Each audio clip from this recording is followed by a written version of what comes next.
ചിറ്റൂർ താലൂക്ക് ആശുപത്രി അത്യാഹിത വിഭാഗത്തിൽ ചികിത്സയ്ക്കെത്തിച്ച കുഞ്ഞിനെ പ്രാഥമിക ചികിത്സ നൽകാതെ തിരിച്ചയച്ച സംഭവത്തിൽ പ്രതിഷേധവുമായി കോൺഗ്രസ് പ്രവർത്തകർ.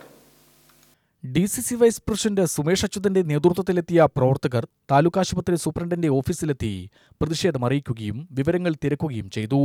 ഇത്തരത്തിലൊരു സംഭവം നടന്നിട്ടില്ലെന്നായിരുന്നു ആശുപത്രി സൂപ്രണ്ടിന്റെ നിലപാട്. ഇത് കോൺഗ്രസ് പ്രവർത്തകരെ പ്രകോപിപ്പിച്ചു.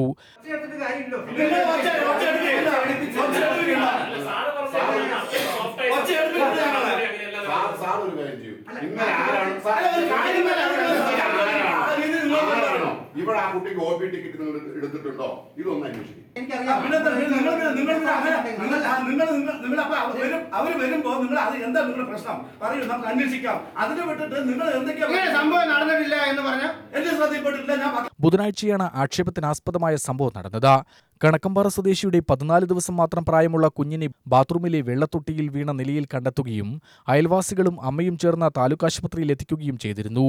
ഡ്യൂട്ടിയിലുണ്ടായിരുന്ന ഡോക്ടർ കുട്ടിയെ പരിശോധിക്കുകയോ പ്രാഥമിക ശുശ്രൂഷകൾ നൽകുകയോ ചെയ്തില്ല.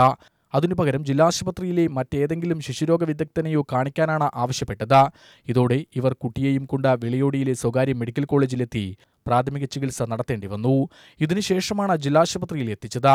ആശുപത്രി അധികൃതരുടെ ഭാഗത്തുനിന്ന് തുടർച്ചയായി ഗുരുതര വീഴ്ചകളാണ് ഉണ്ടാവുന്നതെന്ന് സുമേഷ് അച്യുതൻ പറഞ്ഞു. കോൺഗ്രസ് മണ്ഡലം പ്രസിഡന്റുമാരായ മുരളി തറക്കളം, അബ്ദുൽ കലാം, നഗരസഭ UDF parliamentary party leader R Kishore Kumar, Seva Dal മണ്ഡലം പ്രസിഡന്റ് അബ്ദുൽ ഖനി, മുരുകൻ, രവീന്ദ്രൻ, പപ്പൻ വിളയോടി, ശബരീഷ് എന്നിവരുടെ നേതൃത്വത്തിലുള്ള സംഘമാണ് പ്രതിഷേധവുമായി എത്തിയത്. UTV news, Palakkad.